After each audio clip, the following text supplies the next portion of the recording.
Right. Hi, good morning, everybody. I see people are joining the meeting.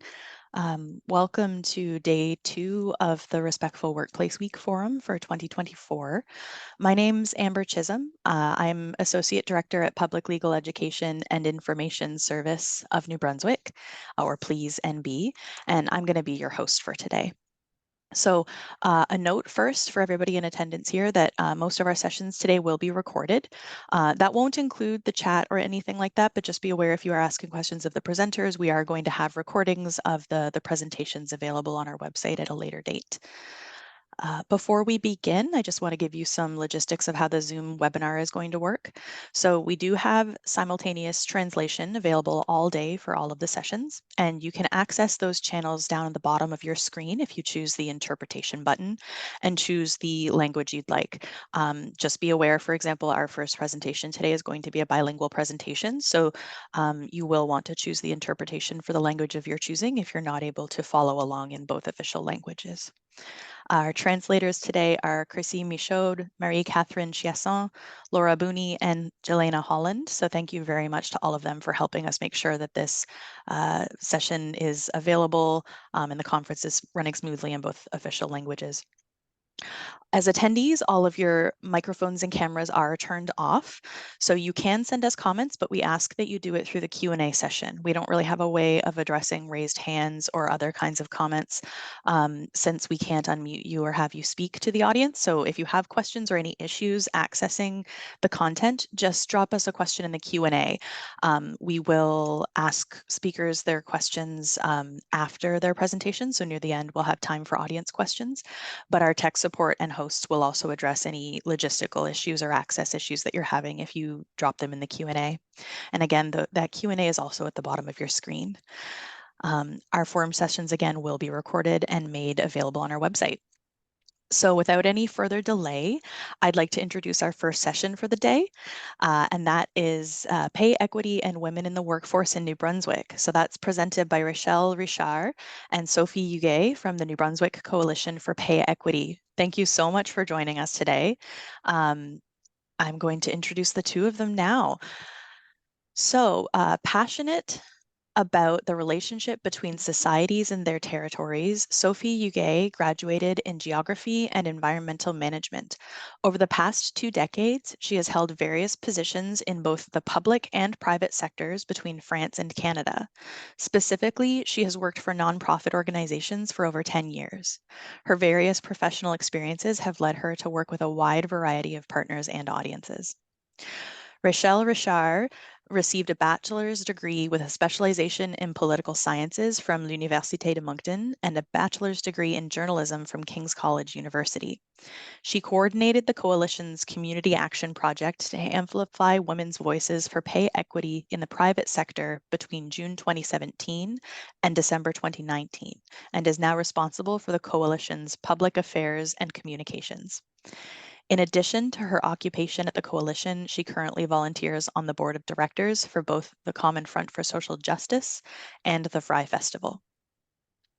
And as a reminder, just for anybody who is just joining us now, your cameras and mics are turned off, but you're welcome to send us questions using the Q&A at the bottom for our presenters. And a reminder for our presenters, please go slowly. I'm really bad for this, so I always appreciate the reminder because we do have people translating in real time. And without any more delay, I will pass it off. Thank you, Sophie and Rachelle. Merci beaucoup.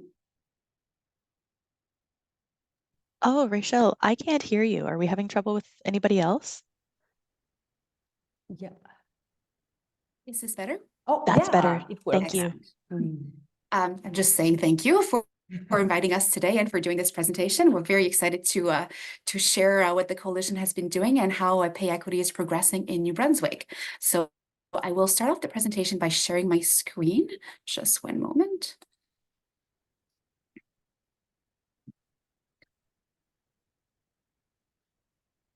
So as Amber just introduced us, we are the New Brunswick Coalition for Pay Equity, and we are a nonprofit organization based in New Brunswick, but we are reaching you today from Moncton, and we are a bilingual organization working specifically on the issue of pay equity. And our mission is really to pursue ensure the right to pay equity and to just conditions of work for women. And we have been doing so since 2001. Perhaps some of you have had the chance to work with us in the past, but we mostly do. Our work is based mostly on doing political action. So we are advocating for changes in legislation to ensure the right of pay equity. And so we work with all government actors to ensure that the realization of that right. We also do a lot of communication and education through universities, through traditional and social media as well, and also advocacy work. We don't necessarily take to the streets every week, but that is part of the work in advancing certain human rights, just as like pay equity. So just a quick overview of what we're working on at the moment, in case that some of you are also working on similar projects and perhaps would like to work with us on these if some issues are particularly interesting to you. So this presentation will specifically speak on the decent work in the private sector. So we are advancing pay equity, access to pay equity in the private sector, but also we're looking at the care sector, which employs mostly women here in New Brunswick, and also the issue of pay transparency. And we're also working on advancing pay equity in municipalities, and Sophie will speak on that later on in the presentation. And we also have a new project on working specifically on with Indigenous women in advancing pay equity in First Nations communities here in New Brunswick. So before we go into what is pay equity and how it applies to the private sector, we wanted to do a quick overview on the state of women, of New Brunswick women in the workforce today, and how it has changed over the years. So if we look at the women's participation in the labor force, it has dramatically increased over the past few decades. And now it's almost on par with men, as you can see on the right hand of the screen. Oh, just a moment, sorry. And we see that it has increased, but it's still not in the same to the same capacity as men do here in New Brunswick. And actually, New Brunswick is the second lowest women's participation rate in Canada. So we still have work to do, even though it has improved over the years. And as a result, we can also see that the gender wage gap has also shrunk over the years. So now it stands at approximately 7.4%, but women continue to earn less. So if we look at the average wage in New Brunswick at the moment, women earn $27.64 to men's $29.83. And we will explain later on what that means and the consequences are. But again, we can see that there has been a lot of improvements for a variety of factors, but women continue to earn less. And some might say that it's not a big gap, but if you look of the earnings over a year or even over a lifetime, it represents really a very large difference in terms of earnings and the challenges that bring to women as well. So if we look at the hourly gender wage gap, we can see here that in New Brunswick, women earn 93 cents for every dollar earned by men. And we see that that is often one of the main causes of poverty and economic insecurity for women. Women are more likely to find themselves in poverty and also work in underpaid and undervalued professions. They often work part-time as well. So those are all different factors that can explain why there's still a gender wage gap in New Brunswick, even though it has decreased over the years. Like I just mentioned, we can also look at what it means in terms of earnings. So if we compare the average income, the median annual income actually, we can see here that there's an 80% difference between the earnings over a year. So, and again, if we look at when women are in the workforce for 30, 40 years, it can amount to a difference of up to, $200,000 or more, depending on the job. So it has a huge impact on women's economic security, and it also a variety of different factor as well.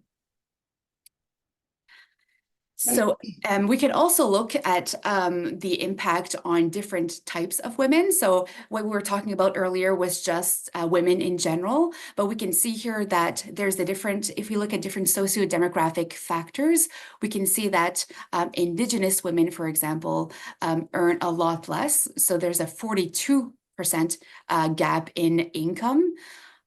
For immigrant women, a 30% gap, for racialized women, a 40% gap, and for all women, and this is the revenue, not the hourly wage, it's a 20% gap. So it's all fine and good to adopt policies that would help women, but it's also important to see what are all other factors that would come into play when it comes to different women and different discrimination that they might find in the workforce and in the workplace as well. So if you look at different factors that contribute to that wage gap, there's not just one reason that women tend to be paid less than their male counterparts. There's a great variety of them. So for example, women often find themselves in jobs that have lower unionization rate. So there are certain barriers that they face in those types of jobs. There's still the problem of gender-based violence. So oftentimes when women find themselves in abusive relationships, if they tend to earn less than their male counterparts or their male partner, sometimes they just don't have the means to leave the abusive relationship, and they might stay in the abusive relationship for longer. And so we find that having a better economic equality and economic security would allow them to leave the abusive relationship earlier. So that's an important factor that contributes to the gender wage gap. We find that women still do the great majority of the unpaid care responsibilities in the home. So it's not just caring for children, but also caring for aging parents or aging family members. So for example, if they need to stay home to care for somebody else that's sick in the family, then they might have to take longer breaks from work. They might perhaps choose to work part-time in order to have more flexible work schedules. So as a result, they would earn less over the year. And so improving the balance of the care duties in the home would certainly help women to participate more fully in the workforce, and as a result might contribute to reducing the gender wage gap. Oftentimes they find themselves in jobs where they don't have enough hours, so even though they might want to work full-time, perhaps it's not something that's available to them. So women, for example, represent the majority of the workforce in the care professions or in the service industry, where oftentimes those type of jobs are mostly part-time. So as a result, they might not have even access to benefits as well. And also they often find themselves in precarious employment with a few long-term process. And also they find themselves faced with more barriers to job and training in those types of jobs. And those are also factors that contribute to that growing, or sometimes the gender wage gap that's still, even though we might have better policies today and the gender wage gap has reduced over the years, we can still see that it still remains because of the contribution of these factors. But today, this presentation, we want to talk specifically on pay equity, and pay equity would target only mostly two of these factors that contribute to women's economic inequality. So it would be pay equity. Rachel? Yes. Oh, sorry, I can't hear you. Can you hear me? Yes. Okay, I think it actually might be my audio. I'm sorry for interrupting you. I'm not no hearing worries. anything. Sorry about that. Continue. I'll okay. find this on. Okay. And two factors that are specifically targeted through pay equity would be pay inequity. So the fact that women still face some wage discrimination in the workplace, and also gender jobs. So women tend to find themselves in women-dominated industries, which tend to, well, historically has been undervalued and underpaid. And so pay equity would is a tool to help correct those types of injustices. And so I'm going to ask my colleague Sophie to speak specifically on that and how pay equity can be part of the solution. And just as a reminder, the presentation is bilingual, so she will be switching to French. So if you haven't chosen the interpretation, you can do so now in order to continue listening to the presentation. Merci beaucoup Rachel, bonjour à toutes et à tous. Donc oui, je vais poursuivre en français cette présentation pour vous expliquer un petit peu comment l'équité salariale va faire partie de la solution pour améliorer la situation économique des femmes. Alors, ce qu'il faut savoir tout d'abord, c'est que l'équité salariale, c'est un droit de la personne. C'est un droit de la personne qui est reconnu dans des conventions internationales qui ont été ratifiées par le Canada depuis plus de 70 ans. Et oui, droit de la personne depuis plus de 70 ans. Malheureusement, on a encore beaucoup de peine à l'atteindre dans beaucoup de milieux. Pour reprendre les propos de Rosalie Abella, qui est juge à la Cour suprême du Canada, en maintenant les iniquités salariales, on se sert des femmes pour amortir les avatars de l'économie.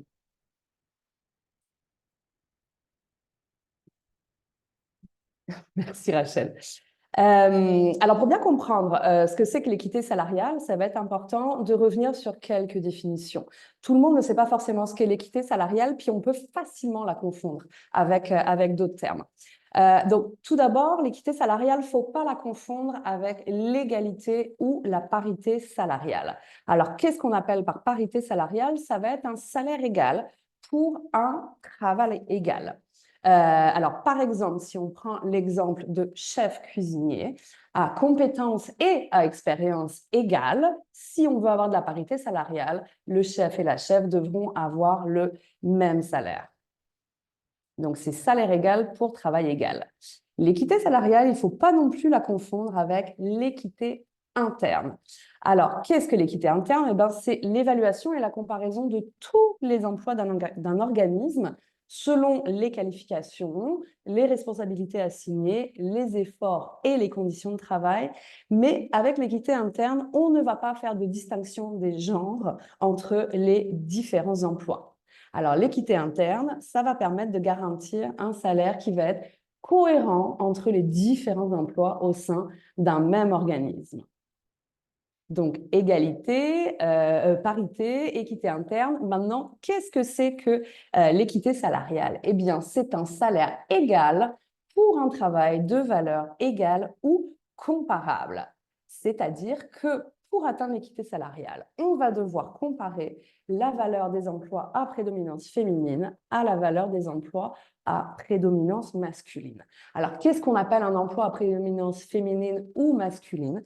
Eh bien, ça va être des emplois qui vont être occupés à 60% minimum par des femmes ou par des hommes, ou alors, historiquement, des emplois qui auront été occupés majoritairement par des femmes ou par des hommes, ou encore, on va considérer des stéréotypes de type les femmes sont infirmières, les hommes sont mécaniciens, par exemple. Alors, les emplois à prédominance féminine, ils sont souvent sous-évalués et sous-payés, comparativement aux emplois à prédominance masculine de même valeur. Quand on va faire l'exercice d'équité salariale, si on détermine, par exemple, qu'une adjointe administrative et qu'un mécanicien ces emplois-là ont la même valeur, alors dans ce cas, ils devraient avoir le même salaire. Si le salaire féminin est plus bas, il va falloir l'ajuster. Donc, l'équité salariale, c'est à valeur égale, salaire égal. Alors, voici pour les définitions. Pour poursuivre un petit peu là-dessus, pour vous donner quelques exemples. Donc, pour évaluer des emplois à prédominance féminine par rapport aux emplois à prédominance masculine, il va falloir dans un premier temps déterminer quels emplois ont valeur équivalente et donc comment on va pouvoir les comparer. Alors, voici quelques exemples.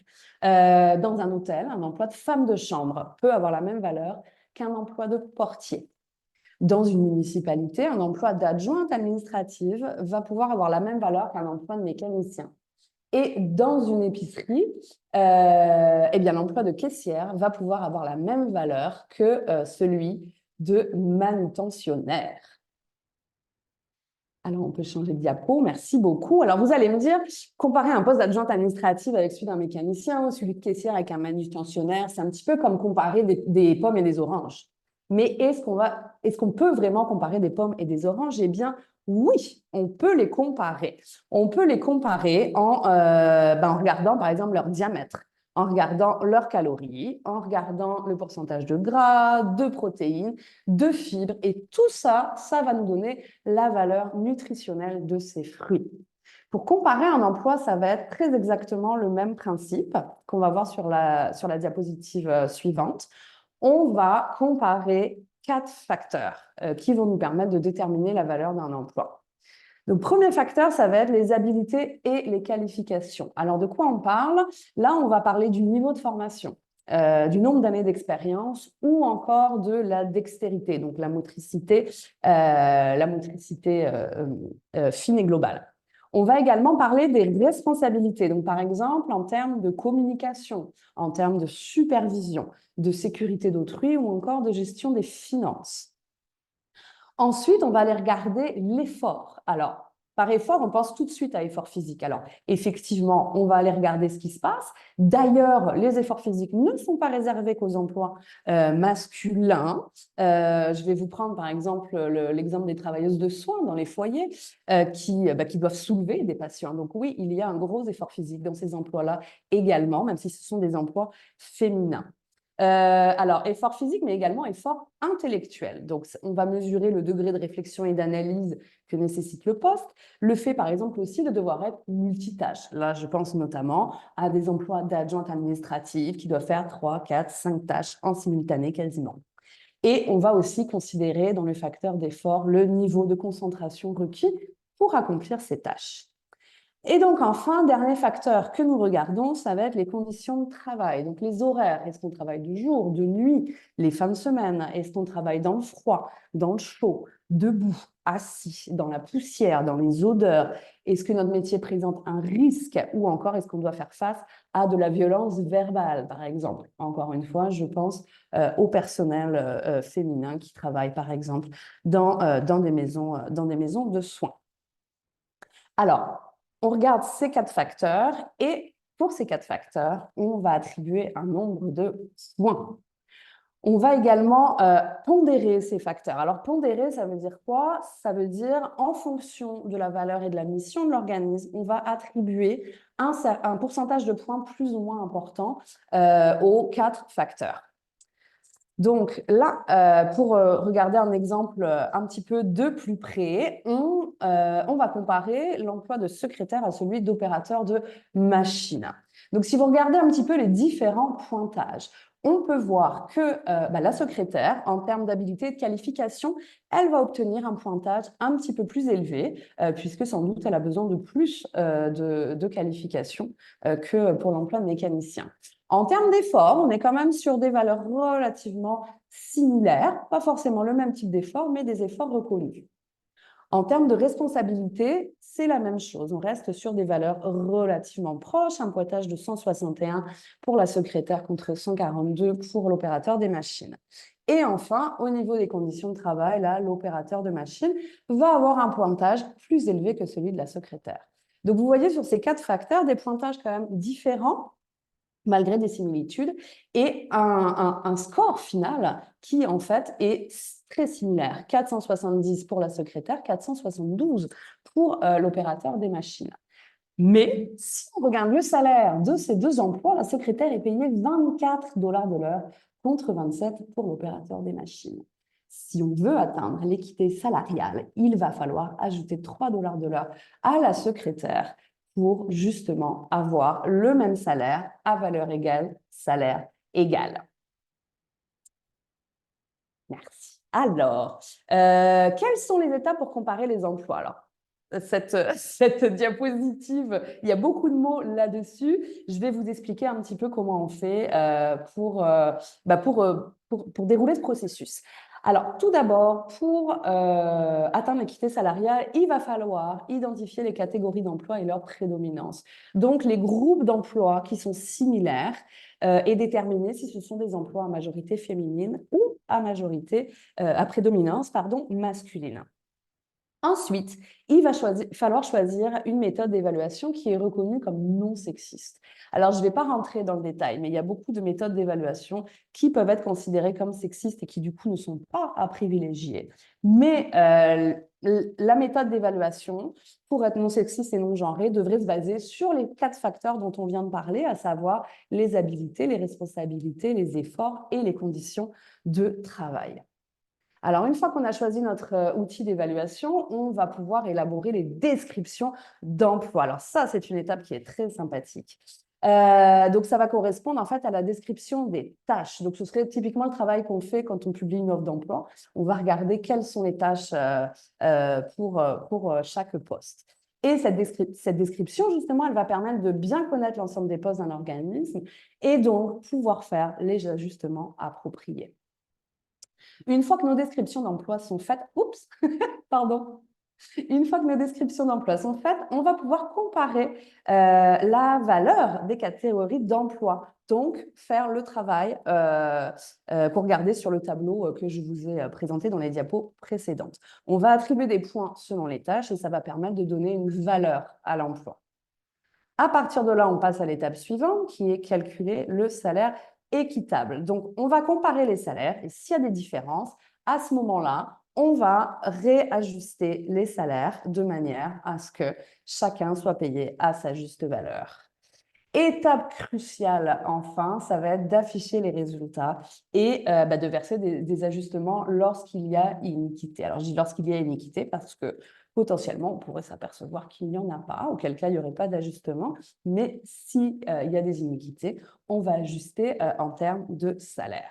Et donc là, ce qui n'apparaît pas dans cette diapo, mais qui est important aussi, c'est de maintenir l'équité salariale dans le temps, compte tenu de l'évolution des emplois. Nos emplois évoluent ou, par exemple, de la création de nouveaux postes. Et tout au long de ce processus, c'est extrêmement important d'associer le personnel, d'associer les employés de l'organisme, puisque qui mieux qu'eux-mêmes connaissent leurs tâches et leur emploi. Alors, on va pouvoir passer à la diapositive différente. Donc, quand on parle d'évaluation des emplois, on peut se demander à quoi ça sert, pourquoi c'est important. Bien, une évaluation d'emploi, ça va permettre d'établir la valeur relative entre les différents emplois au sein de l'organisme. Ça va permettre de corriger la discrimination salariale envers les emplois féminins et donc de corriger les iniquités salariales internes. Ça va permettre d'obtenir des descriptions d'emploi précises et à jour, et donc de vraiment bien connaître le cœur de son métier. Ça va également permettre d'établir une structure salariale équitable et facile à comprendre, et puis une structure salariale juste, bien entendu. Et puis, ça va permettre de maintenir l'équité salariale et l'équité interne dans le temps. Alors, beaucoup de bénéfices à mettre en place l'équité salariale, à la fois du côté des employeurs comme du côté des employés. Alors, du côté des employeurs, moi, je vous présenterai un petit peu l'équité salariale comme un outil très efficace de gestion des ressources humaines. Alors, pourquoi? On en parle un petit peu, mais là, je reviens un peu là-dessus, puisque ça permet de créer justement cette structure logique qui facilite la gestion de la rémunération. On a une grille qui a été travaillée, qui a été réfléchie. Un employeur va donc savoir comment rémunérer ses employés. Ça va permettre de faciliter le recrutement et la rétention du personnel. On le sait qu'en ce moment, c'est un peu le nerf de la guerre. C'est difficile de maintenir des employés en poste. Il y a beaucoup de roulement de personnel. Alors, ça amène aussi à l'avantage suivant. Roulement de personnel, ça veut dire des coûts pour un organisme, puisqu'il faut recruter à nouveau, puisqu'il faut former les nouveaux employés. Donc, l'équité salariale, ça va permettre de réduire les coûts liés au roulement du personnel. Ça va également améliorer la productivité et accroître la compétitivité, puisque en considérant correctement ces employés, on va augmenter tout ça. Alors, on pourrait aussi ajouter que ça met fin aux préjugés sexistes, que ça améliore le climat de travail et les relations entre les relations de travail en général, et ça permet d'avoir une meilleure connaissance des emplois. Voilà, la liste est longue comme bénéfice du côté des employeurs. Du côté des employés, Eh bien, l'équité salariale, comme on le disait tantôt, c'est un droit de la personne, c'est une question de justice sociale. Alors, c'est quoi l'avantage d'avoir l'équité salariale dans un organisme? Eh bien, ça permet le maintien ou le retour à l'emploi de femmes qui vont être payées à leur juste valeur. Ça va leur donner un sentiment de justice, une meilleure reconnaissance de leurs compétences. Elles sont reconnues pour le travail qu'elles accomplissent au quotidien à leur juste valeur. L'équité salariale, ça permet aussi aux femmes d'atteindre une autonomie financière. Rachel en parlait un petit peu plus tôt. Accéder à un salaire décent et équitable, voilà, ça rend autonomes les femmes. Enfin, autre argument, donc ça augmente, ça renforce le sentiment d'appartenance à l'entreprise et donc de motivation. Alors bien sûr, on améliore aussi le climat de travail et voilà, les avantages, on pourrait encore en trouver. Donc comme vous le voyez, il y a on a tous à y gagner à mettre en place l'équité salariale dans nos organismes. Alors, pour la partie suivante, c'est Rachel qui va reprendre la présentation en anglais. So where are we now in New Brunswick in terms of pay equity? Because we have made some progress, but we still have a lot of work to do to ensure that every New Brunswicker their right to pay equity is ensured wherever they are employed.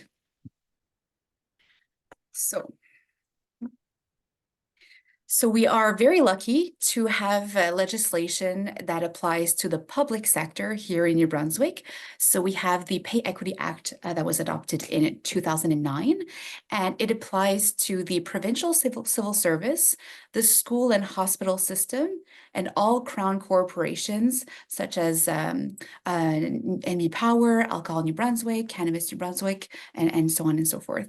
And that is, it applies to approximately 60% of women in the workforce because they are employed in the public sector. But it does not apply to municipalities, the care sector, and universities.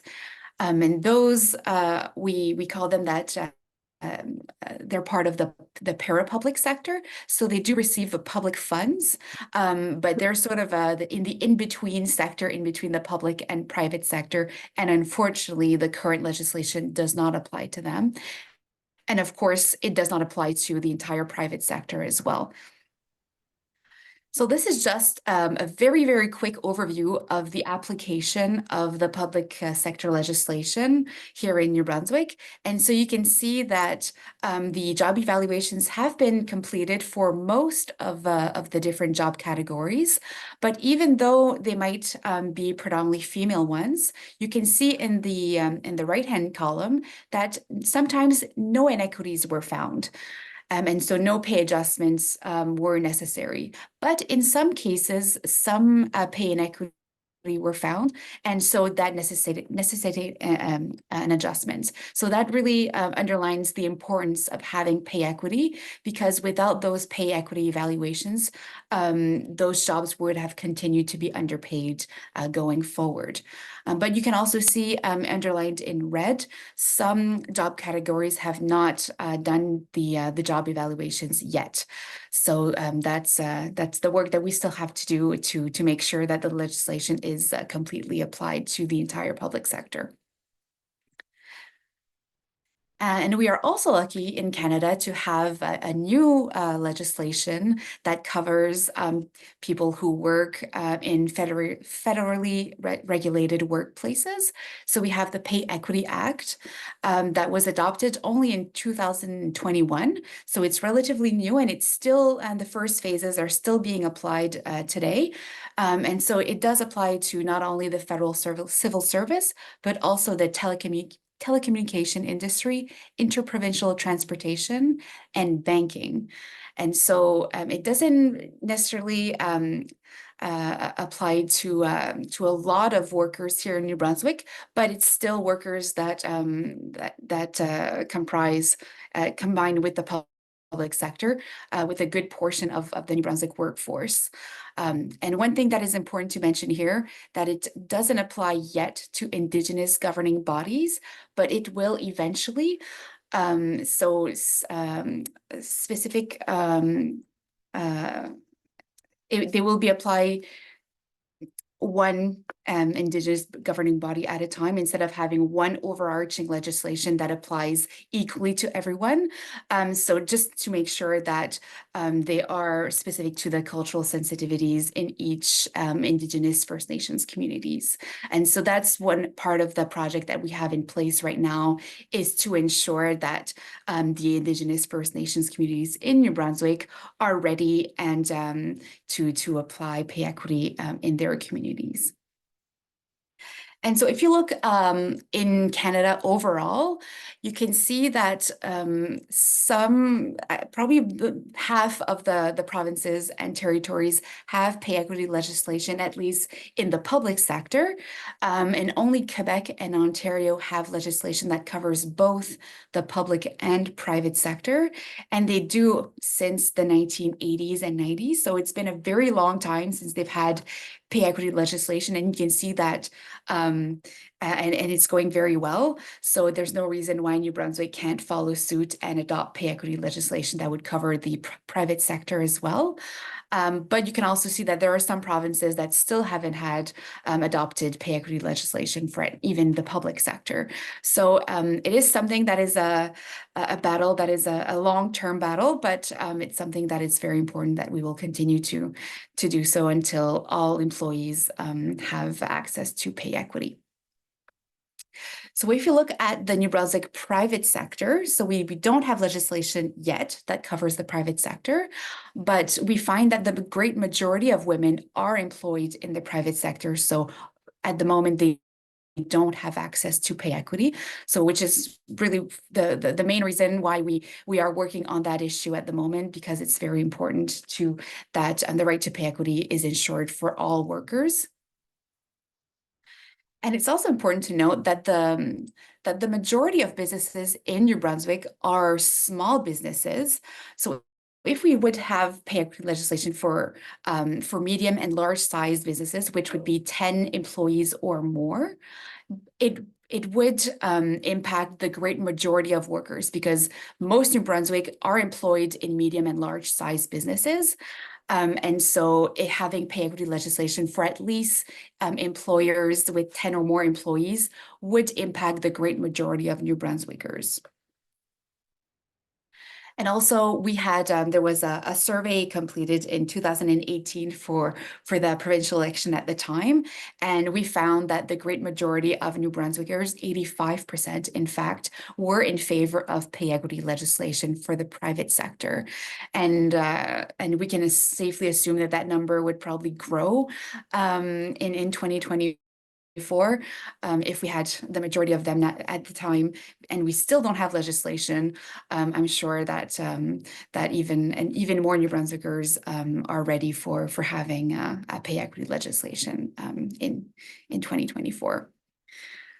So which leads me to one of our projects. So we are working on several projects that I introduced at the beginning, but one of them is having equal pay, better wages and pay equity in decent work in the private sector. So we have a campaign at the moment called Pay Equity Now. Our main goal is to obtain pay equity legislation for the private sector.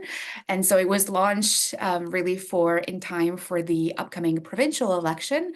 So we want to make sure that all political parties, because the coalition is a non-partisan organization, so that all political parties support pay equity legislation and commit to adopting legislation if they are elected in October.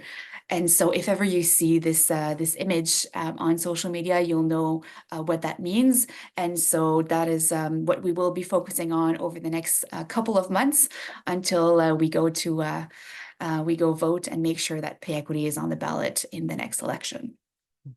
And as I introduced at the beginning, we also have a project specifically on pay equity in municipalities, and that is headed up by Sophie. So I'll leave her to explain what this project is aiming to do.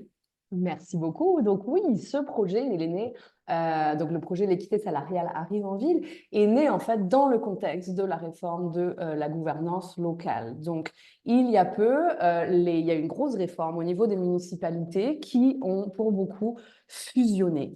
Dans le cadre de toutes ces fusions, en fait, ils sont en train en ce moment de regarder leurs échelles salariales et d'essayer de remettre un petit peu de sens dans tout ça après ces fusions et ces amalgamations. Donc nous, c'est là qu'on s'est dit que c'était le moment idéal pour que justement ils fassent l'exercice d'équité salariale pour revoir toutes leurs échelles. Donc nous, dans ce projet, notre objectif, ça va être de justement promouvoir l'adoption de politiques et de bonnes pratiques d'équité salariale, donc dans les différentes municipalités qu'on appelle aujourd'hui gouvernements locaux du Nouveau-Brunswick. Et comment on va le faire? Eh bien, tout simplement en les consultant et en les accompagnant dans cet exercice d'équité salariale. Donc, si jamais vous voyez ce beau petit logo qui va suivre, eh bien, le logo, merci. Eh bien, du coup, voilà, c'est notre projet, l'équité salariale arrive en ville. Alors, pour terminer, quelques petites informations complémentaires si vous voulez en apprendre un peu plus sur ce qu'est l'équité salariale et comment la mettre en place.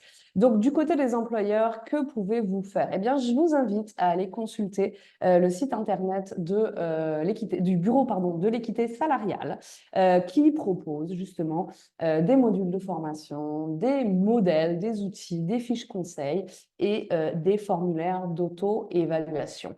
Alors, bien entendu, vous pouvez également aller voir ce qui se passe dans d'autres provinces qui ont adopté des lois avant nous, notamment le Québec et l'Ontario.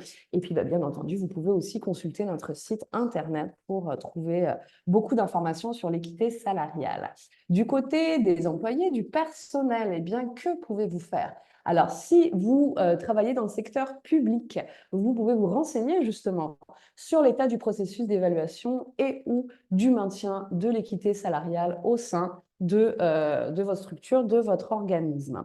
Si vous faites partie du secteur privé, eh bien, parlez d'équité salariale avec vos collègues. On ne peut pas forcément encore parler de nos salaires de manière toute transparente, mais on a le droit de parler d'équité salariale, de justice sociale et de droits de la personne. Donc, je vous invite à le faire avec vos collègues. Et puis, comme le disait Rachel tout à l'heure, la période d'élection arrive. On aimerait que les candidats s'engagent à adopter une loi pour l'équité salariale dans le secteur privé. Donc, interrogez vos candidats, posez-leur la question de leur point de vue sur l'équité salariale.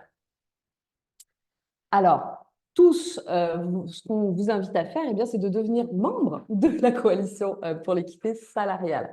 On a un membership à vie pour un montant de $20 qui va nous aider. Vous allez nous aider, vous allez appuyer nos actions en devenant membre. Vous pouvez également nous suivre sur les réseaux sociaux, consulter notre site internet ou nous contacter donc sur l'adresse qui apparaît à votre écran si vous avez des questions concernant l'équité salariale, la loi, voilà, tout ce qui concerne le sujet. Ça va nous faire très plaisir de vous répondre. Et enfin, je vous invite vivement en cette période d'élection qui arrive à aller consulter notre microsite que nous venons de lancer, équitable-nb.ca, et où donc on parle de la loi pour l'équité salariale et de ce que vous pouvez faire en cette période d'élection en parlant à vos candidats. Voilà, donc cette présentation est maintenant terminée. Je vous remercie beaucoup de votre attention. Et puis là, on va profiter des quelques minutes qui nous restent pour répondre à vos questions ou écouter vos commentaires. Merci beaucoup. Thank you. Merci. That was a great presentation. Thank you so much. That was packed with information. And I do see that we had a request from one audience member to drop some of the links in the chat. So I'm going to do that as well.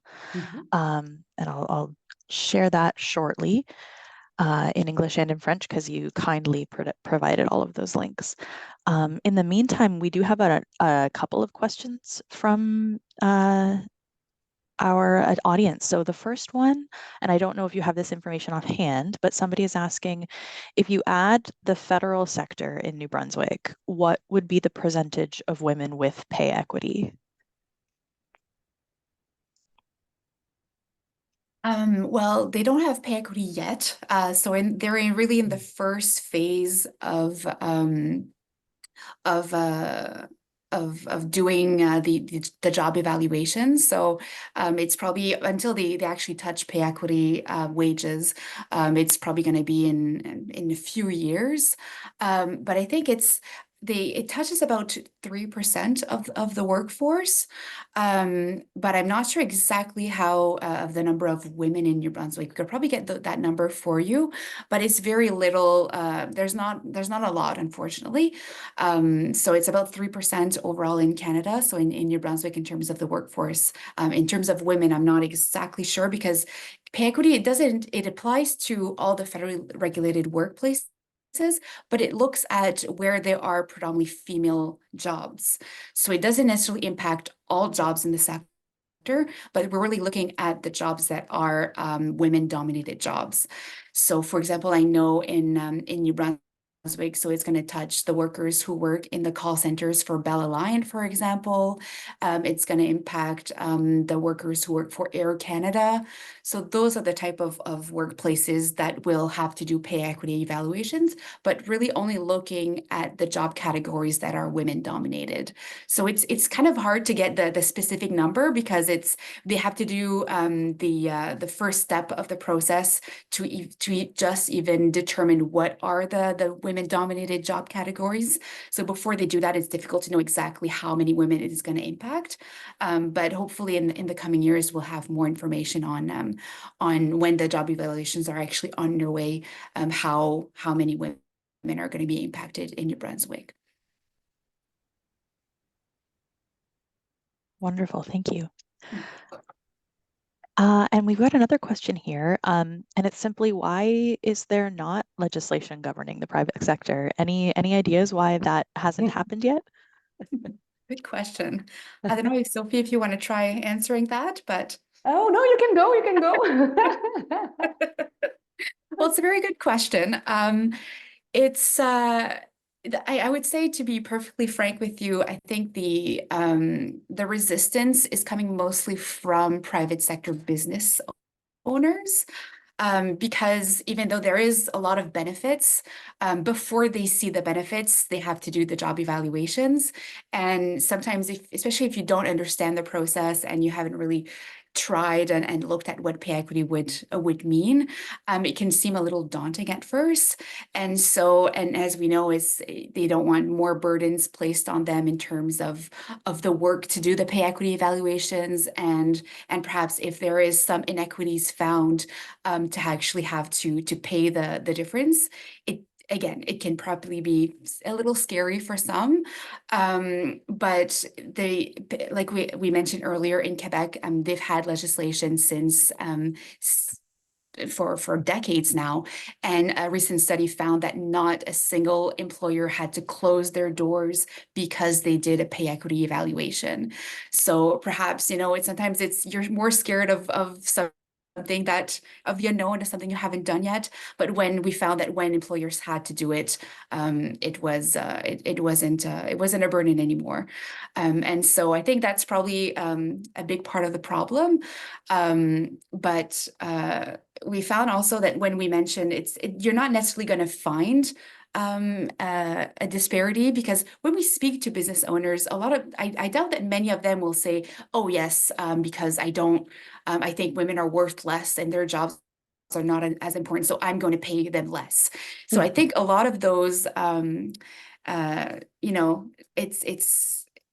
it's not really overt, the discrimination. I mean, perhaps in some cases it is, but oftentimes it's sort of unconscious discrimination, unconscious biases that we might not even know exist before we actually do the job evaluation. So I think many employers don't think that they're being discriminatory towards their female employees and in those specific jobs.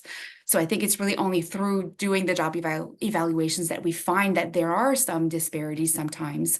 And as Sophie mentioned earlier, that's why it's so important to do pay equity maintenance, because even if you have done it once and you maybe have found some inequities to correct, sometimes, you know, jobs change, evolve, and we find that oftentimes when we do pay equity maintenance for a second time or even a third time, we find that there are some disparities that are present in those evaluations as well. So oftentimes it's not consciously made, you know, that those that pay discrimination in those jobs. It's really unconscious bias.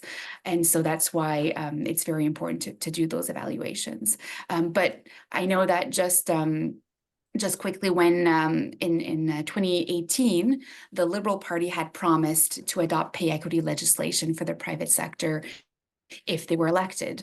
And when they announced the promise, almost immediately the coalition, we received a ton of calls from employers and municipalities calling us to ask, oh, this is interesting and it's going to be a law eventually. So, you know, how can I better prepare and how can I do it? And so it wasn't to complain, but it was really to learn how to do it because they know a legislation was coming. And so I think that's why it's so important that we adopt legislation, because when it's not, you know, legislated and we ask employers to do it on a voluntary basis, oftentimes they're not going to do it. And so if you do have legislation, hopefully employers would be more willing and open to do them. So it's not a definite answer, but I guess it's what we found through our conversation with private sector businesses. Et pour compléter ce que disait Rachel, si vous voulez nous aider à obtenir cette loi pour le secteur privé, ben, allez consulter notre microsite et puis vous pouvez aller imprimer des petites affiches à coller sur vos portes. Et vous pouvez interroger les candidats pour nous aider justement dans l'obtention de cette loi pour le secteur privé. And again, we know it's coming. It'll come one day. We will have pay equity one day. It's a question of time. We don't know when it will be. And certainly employers don't have to wait until we have legislation to do pay equity. Some private sector employers have already done pay equity evaluations in New Brunswick. So you don't have to wait for legislation, but unfortunately, most of them will only do it if legislation is adopted. Great answer. It's complicated, eh?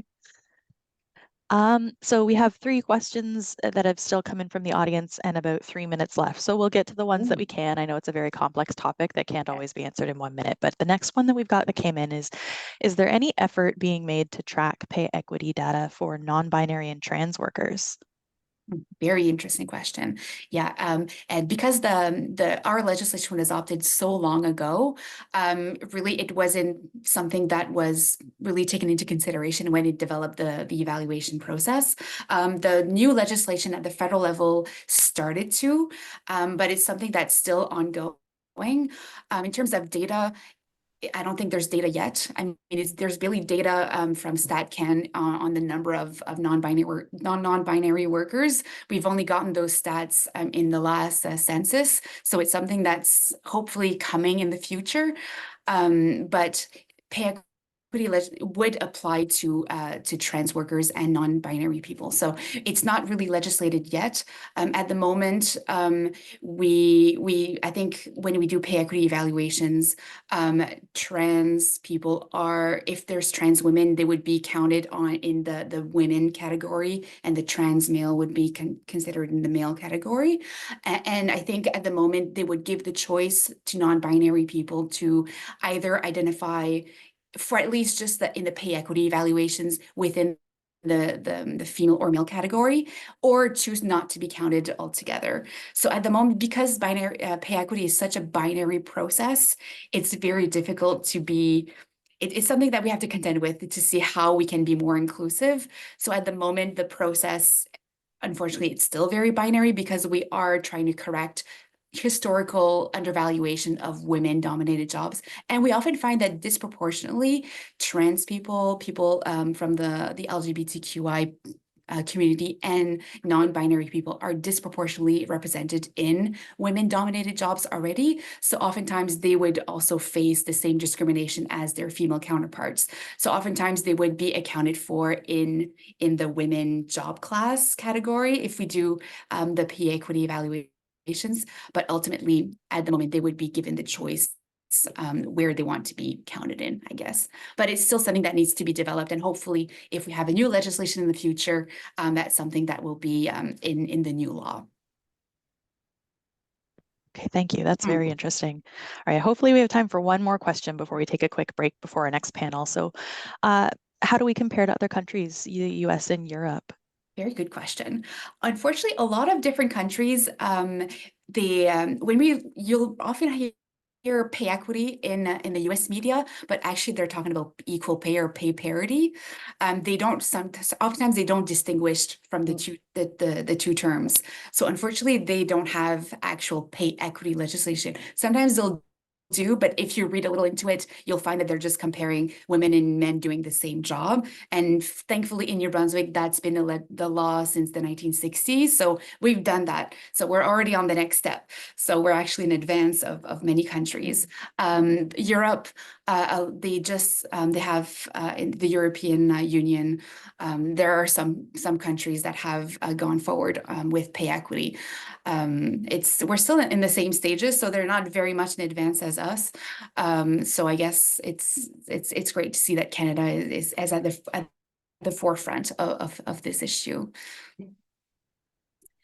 And I can see the last questions very quickly. So very, very quickly, when we look at pay equity, is pay equity about gender roles or about skills and experience as well? It's very important when we think about pay equity, we're not looking at the employees doing the job. We're not comparing the workers. We are comparing the jobs. So, and it's important that the people doing the jobs, regardless of gender, are paid equitably and fairly for the value of their work. So it's a bit complicated when we dig a little deeper, but really very simply, we are comparing jobs, not the people doing the jobs. So, and if we do have pay equity, the people who are employed in those women-dominated jobs, regardless of gender, would receive the same pay. I don't know if you want to add something very quickly on that, Sophie, but no, I think we are running out of time. Yes. But thank you. Well, thank you both so much.